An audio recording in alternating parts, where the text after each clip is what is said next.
Welcome back, guys. Latitude 19 once again. And I have a very nice surprise for you guys today. We have Mr. Shamar Edwards. What's up, buddy? How you doing? Fantastic. Good to see you. Thanks for accepting our invitation to be part of this new show that we have started here in Mexico City. You know, we only invite rock stars like yourself, and we have a lot to cover, a lot to talk about. But for now, the first thing I'm going to ask is, what does your name mean? Very good. Because I know it means something, right? Yes, actually, very good question. My name shamar. It's a Hebrew word, and it means to preserve or to keep. And Whoa, nice. Mm-hmm. And my last name Edwards is an old English word. It means guardian of wealth. Holy smokes. Yes. This guy was really meant to do what he does. He's a financial advisor now, living in Mexico City, and you are from New York? Well, I was born in Jamaica. Oh, okay, and, okay. And raised in New York City Okay. for most of my school life. But I've been in Mexico for over 10 years now. Over 10 years? Mm-hmm. I've been in Mexico for 4 years now. Okay. So I'm almost going to catch up to you one day. Yeah, I'm maybe, more Mexican. hopefully. My passport is coming before yours. Oh, wait, are you a Mexican citizen? Not yet. I'm a permanent resident, but I will be a citizen very shortly. That's beautiful. Mm-hmm. Anyways, there's a lot to talk about. First, tell us a little bit about yourself. Exactly, for those people who might not exactly understand, what's a financial advisor? So please enlighten me. Okay. Well, what's a financial advisor? I would say, very simply put, is I help people get out of their own way to help reach their medium to long-term financial goals. You know, some people have goals that they want to accomplish in the short term. A real advisor wouldn't be able to know what's going to happen tomorrow. But what I do is I sit down and plan for what people want in the future, and then I help them attain that goal. I help them plan to achieve it. And as an advisor like myself, I work with about 40 banks internationally that helps bring solutions to them here from Mexico. That's insane. Now, if you're working at that level, seriously, I'm sure you can handle a small guy like myself. Of course. That sounds really amazing, interesting. How did you get into that? Like, is that what you went to school for? Well, I mean, I've always been into math and economics. I was a little math genius when I was younger. Wow. You just look smart, man. I see you, I'm like, dude, this guy knows something. Well, you know, I was really excelled in math and economics when I was young. When I was in New York, I worked on Wall Street. I worked on Madison Avenue. Wow, that is so cool. It's an honor for us to have somebody of your caliber to be here with us in our show. It's really so much. Thank you for accepting our invitation. No, the pleasure is mine. This is your house. Whenever you want to come, you can stop by. But I want you to talk a little bit more about how was your transition to Mexico? Like, what made you think or say, wait a minute, maybe Mexico is a good option? Well, that's a good question. I grew up in New York and I was in corporate America. And then I accepted a position in Jamaica. So I moved back to Jamaica maybe 15 years ago now. And I was working with the Embassy of Brazil in Jamaica, where I was handling all the import and export between the two countries. And then I got bored of Jamaica. Which is, yes, I mean, it's my own country, but it's a small island, no? And it's a very nice place to visit. I encourage everyone to visit Jamaica. But if you got to live there, it might have a different effect on you. Right. So from there, I decided to travel to South American countries and what countries did you? Well, I mean, I went from Colombia, Peru, Santo Domingo. I've been to the Bahamas. I've been all over the Caribbean, and on the Western Hemisphere. No, so I went to most of the countries in the Western Hemisphere, and I found Mexico. And everything changed from the day that I arrived in Mexico. Wait, but you just landed in Mexico because you wanted to see Mexico, or somebody spoke to you about Mexico? How did that happen? Well, I mean, we had I had plans to just visit, I went to Cancun side, so that was just a vacation. I feel like that's the landing point for most foreigners. When they're coming in, and when I saw Mexico and I saw all that it had to offer, I basically saw the lights, camera, action, almost like when you go to New York City. I remember just coming off the boat in Cozumel and seeing the huge Mexican flag. I'd never seen a flag this big in my life. I felt if this flag falls on somebody, like three people are gonna die.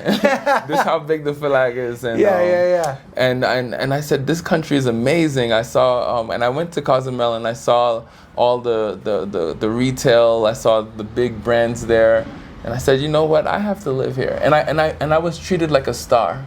That's one of the big things that made me come live in Mexico. The treatment. I was treated like a star. People took pictures of me. It's like they knew I was a star before I did. Wow, that's great. That's beautiful. Something about people here in Mexico, they always will open the doors to you, like, how are you? Hey, you want to have a coffee? Try this. People are so nice here, Yeah, it's super friendly. Super friendly, right? I grew up in New York where people don't say good morning or provecho, I've been to New York a few times. One time I got stuck in a blizzard. And I was on the other side, on New Jersey side, and I was stuck there for like 3 weeks. Yeah, no, it's New York, and that's the thing. New York has blizzards. Mexico doesn't have blizzards. So I was attracted to the weather, the people, the. Say it. Yes, it's what? The women too. No, I'm just kidding. The women are beautiful. Of course, beautiful women in Mexico. Yes. You have to and say it's a diverse culture here, so women are extremely beautiful, but more the people. I believe that because Mexico has a family-centric culture. Right. Exactly. Right? It's like, man, that you don't find that just anywhere. If you notice. I know you've noticed. There are homeless people. Sometimes you see a few here and there, but it's not like a huge problem like it is right now, like in the States. Yeah. It's not. Why? Because of the family-oriented people. Like, people will be like, hey, man, get up. We're going to get you out of here. We're going to help you. That family connection is what makes a big difference in a human being as a whole. Absolutely.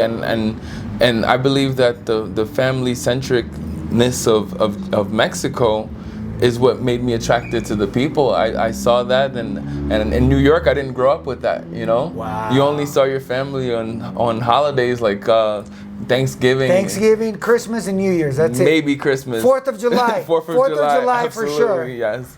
But it wasn't so, every weekend, carne asada, which I admire. I admire how well the families are connected here, and it creates a nice environment for the whole society where everyone is friendly, and I was attracted to that. That's beautiful. Okay, so you got to Mexico, you really something caught your eye, which was, aside from the huge flag. That flag I'll never forget. So you saw the people, mainly the people, the food. The food was great. The food, the culture, but what was the moment you say, wait a minute, I can do business here? Tell me what was that like? Well, I came here on vacation, and I saw that flag, and I thought in my head, I'm going to change my Jamaican flag for a Mexican flag one day. And then I went back to Jamaica and literally started looking for companies I could partner with here. Wow. And I found the company I work with currently, which is called Kempton Asset Management. Wow, that's where great. I partnered with them, and literally from the day that I landed here on a Sunday, Monday I got to work. Wow, that's a beautiful story. Yeah. Yes, and it was a beautiful transition. The moment that before I arrived in Mexico City, before I came here with my bags to live, I've never been here before. So I came here with my suitcase and everything. I did research. I watched a million YouTube videos about Mexico City, and then I took the big leap of faith. That's insane. To come live here. And it was a great experience. It was the best decision of my life. It's good to hear a beautiful story like yours, because I know there's a lot of negative propaganda out there, like, oh, don't go there because Mexico's so dangerous. Don't even go there. You know, there's a warning and all that. I've been here for 4 years and I have never even seen anything or had an issue. I have never had a problem. Of course, Mexico is a big country.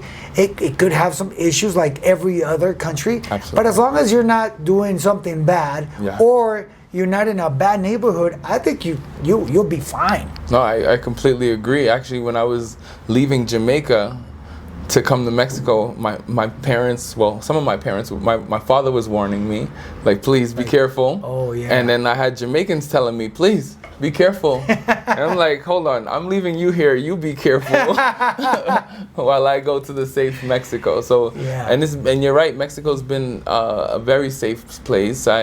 I haven't seen any action in terms of negative or violence here in the streets, and I've gotten around pretty decently. That's very important for people to hear from somebody like yourself, because people are scared. I've met so many people who make that leap of faith to even come and take the time to visit Mexico, and they're like, wait a minute, this is not what people were telling me. People were making me scared for so many years. Don't go to Mexico, don't go to Mexico. Come on, guys, just give it a shot. Yeah, one thing is beautiful about Mexico is the preservation of the culture. So you can see the history. You go to a state like Oaxaca, and you'll see the history right there on the walls. You'll see them in the buildings. You can see that the culture's been preserved for centuries. For centuries. And I admire that as well. So I think that's a stronghold in the community. It's a big part of the attraction for Mexico is to see historically what it used to be and what it is now. And I can say that it's probably not so different. You know, people are still making tortillas and that's beautiful. Now, so then you got established here in Mexico. Family? Well, yeah. I mean, I have a fiance. Ooh, Yes. nice. I have a fiance. She's former Miss Mexico City 2022.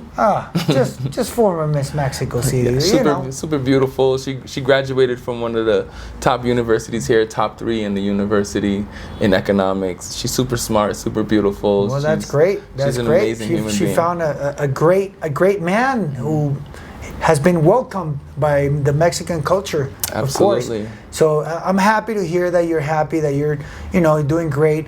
But I'm a little curious to know a little more about the financial side of it. Like how? Okay, you came, you ended up working with this company, and then are you still working with that company or? Yes, absolutely. I'm a senior partner with the firm. I've been there for over 10 years now. Nice. Yeah, what we do is, like I said, we help people save and invest for their future. And because we work with a lot of different banks, we can make a tailor plan for anyone who has any investment desire.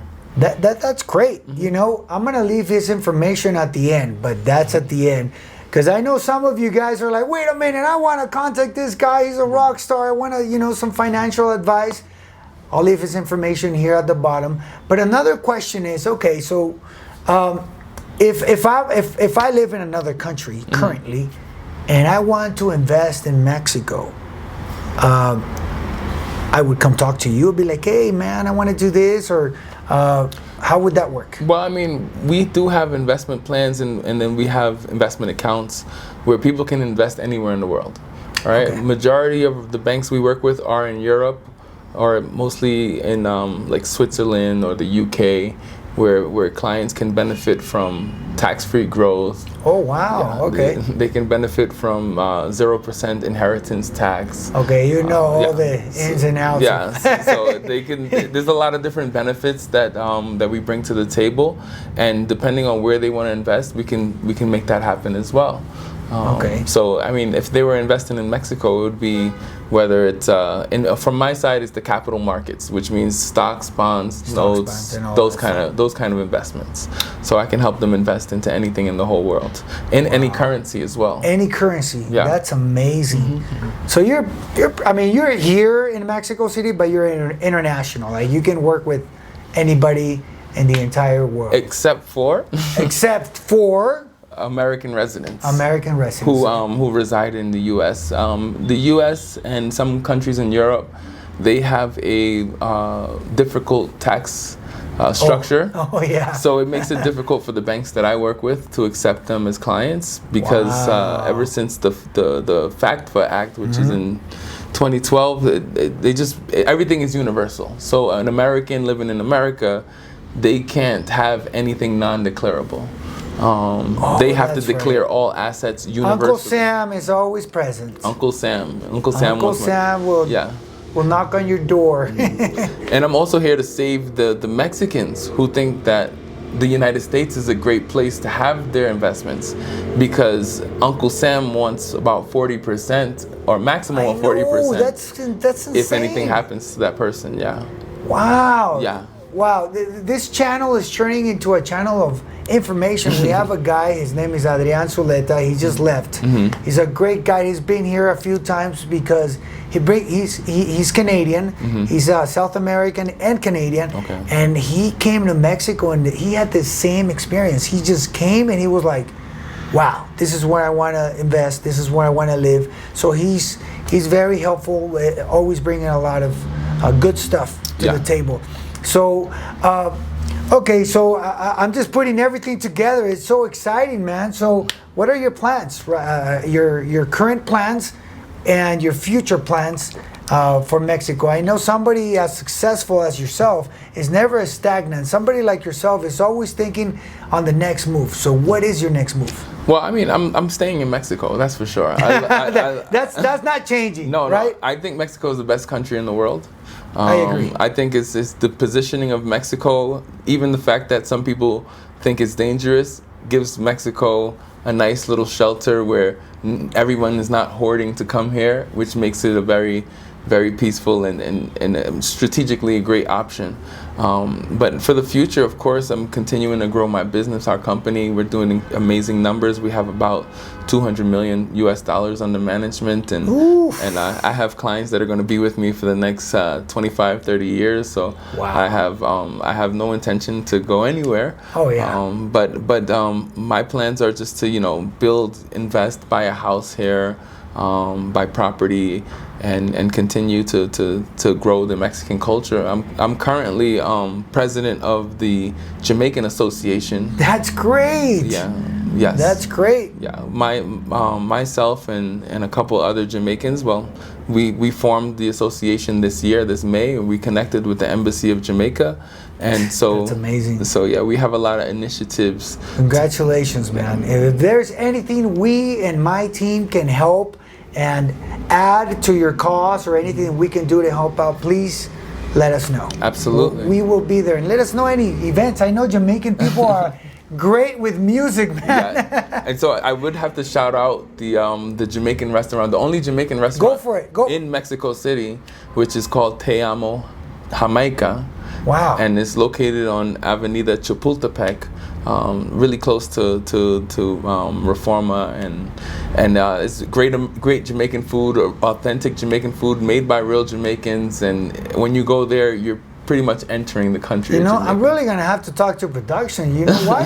Because we're going to have to go to that restaurant and try it out with you. I can tell you, Mexicans love Jamaican food. I mean, they already drink agua de Jamaica, no? Yes, that's my favorite. Yes. Don't tell me that's actually Jamaican. Well, I mean, it's inspired, Jamaican inspired, because in Jamaica that's why they named it agua de Jamaica. Right? Well, they call the hibiscus plant Jamaica. Yeah. So that drink is made from the hibiscus plant, but in Jamaica we have a drink that's similar. It's called sorrel, and it's very strong. So it'll be like taking one glass of sorrel and pouring a gallon of water on it, and that's where you get agua de Jamaica. It makes sense. It makes sense. Well, another thing I wanted to say to you is what would you say to somebody who's hesitating about coming into Mexico, or specifically to Mexico City? I want you to look at the camera and tell them something. It's not what they're hearing on the news and all these bad, negative things that people are hearing. Get it from him, okay? From somebody who's real, somebody who lives here, somebody who made the jump of the leap of faith to make it here to Mexico? Go ahead. Absolutely. Give them an advice, man. So I would advise anyone who is deciding to come live in Mexico to do your research first of all, and to you can do your research, find a place, find a job, make sure when you land here you're comfortable, and Jamaica and Mexico is not an expensive place to live. I mean, from my perspective, the way that the social classes are structured, you can land in any social structure you want. Seriously, man. you could. You got the whole spectrum. Yeah, exactly. Right? Yes, you can eat tacos all day, and you wouldn't have a high budget. You have high cholesterol. You would have high cholesterol. You wouldn't have a high budget, but you can actually you can plan your way and be here. I would tell you to learn some of the Mexican customs so that you can be respectful to the people, of course. But yeah, learn Spanish, learn a little bit of Spanish, and come here and you can find a great life here in Mexico. My first week here, or my first months here were incredible. And people found me, and I was admired on the street. I couldn't walk outside without someone taking a picture of me. That's great. And the friendliness will change you. If you're in New York right now, you haven't experienced anything like this before. You got it done. Thank you so much. Lastly, what I'm gonna say is, please, if somebody needs financial advice, how can they contact you? Let us know your social media or email, or however you want people to contact you. Well, I mean, I'm usually more accessible on LinkedIn, where people can search my name, Shamar Edwards, investment advisor, and you can find me there. I mean, that's pretty much the best way to reach me. Okay. You can also reach my email, which is sedwards@Kempton Asset. Kempton is KEMPTON asset.com. And they can reach us at kemptonasset.com, which is our website. Okay, that's beautiful. Well, once again, thank you so much. Thank you for coming to our show. This is your home, and we hope to see you once again next time. Absolutely. All right, see you guys soon. Bye, guys.